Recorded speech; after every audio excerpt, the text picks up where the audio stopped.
কিয়ামতের আগে ছেলে সন্তানেরা মায়ের অবাধ্যতা করবে, মাকে ভাত দিতে চাইবে না। আহারে যুবক, তোমার মা তোমাকে পেটে রেখে 10 মাস 10 দিন ভালো একটা কিছু খাবার খাইতে পারেন নাই।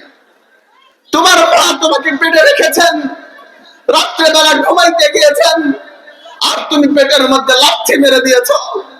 আর তোমার মা রাত্রে ঘুমাইতে পারেন নাই। তোমার মা ভালো একটা খাবার মুখে দিয়েছে, তুমি পেটের মধ্যে লাথি মেরেছ। মা বমি করে দিয়েছে, আর কিছু খাইতে পারেন নাই। আজকে সেই সন্তান বড় হয়েছে, মা তিলে তিলে সন্তানকে বড় করেছে। বড় হওয়ার পরে সে একটা চাকরি নিয়েছে, কিছু উপার্জন শিখেছে, ঘরে সুন্দরী বউ আইছে। বউ বলে, আমাকে চাইলে তোমার মাকে ঘরে রাখতে পারবা না। এমন সন্তান আছে না নাই? সমাজের মধ্যে এমন বউ আছে না নাই? সুন্দরী বউ বলে, আমাকে চাইলে তোমার বুড়া মাকে ঘরে রাখতে পারবা না, তোমার মাকে ঘর থেকে বের করে দিতে হবে। সন্তান বউয়ের কথায় মাকে ঘর থেকে বের করে দেয়। আরে তার যোগ্য দেখার, তোমার বউ গেলে 1000টা বউ পাবা, আল্লাহর কসম মা চলে গেলে আর একটা দরদি মা পাবা না। মুহতারাম হাজিরিন, তোমার মায়ের পায়ের নিচে তোমার জান্নাত। তোমার মা যদি তোমার উপরে অসন্তুষ্ট থাকে, আল্লাহ তাআলা তোমার উপরে অসন্তুষ্ট। আর তোমার মা বাবা যদি তোমার উপরে সন্তুষ্ট থাকে, স্বয়ং আল্লাহ তাআলা তোমার উপরে সন্তুষ্ট।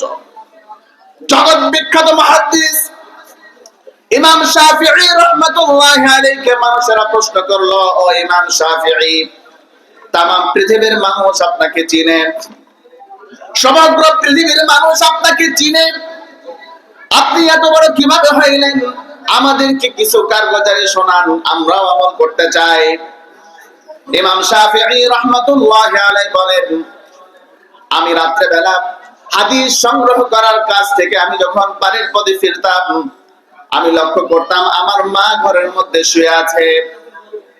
আমি গিয়ে আমার মায়ের মাথা টিপতে থাকতাম, আমি আমার মায়ের শরীর মেসেজ করে দিতাম, আমি আমার মাকে সেবা করতাম, শরীরের মধ্যে তেল লাগিয়ে দিতাম।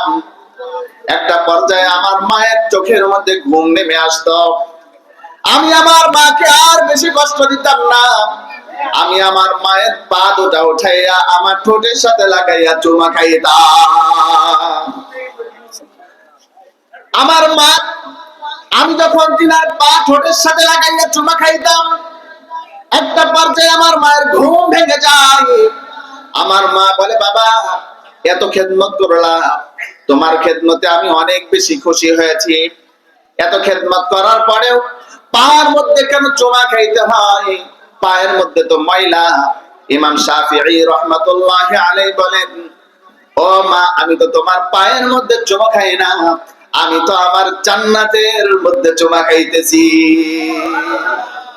কাজে মায়ের পায়ের নিচে সন্তানের জান্নাত।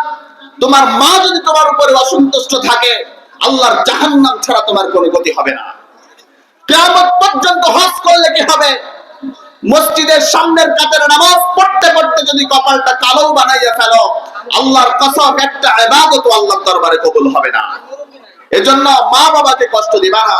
কিয়ামতের চূড়ান্ত রকমের একটা আলামত হলো, কিয়ামতের আগে মাকে ঘর থেকে বের করে দিবে, বন্ধুকে কাছে রাখবে, আর বাবাকে লাথি দিয়ে ঘর থেকে বের করে দিবে।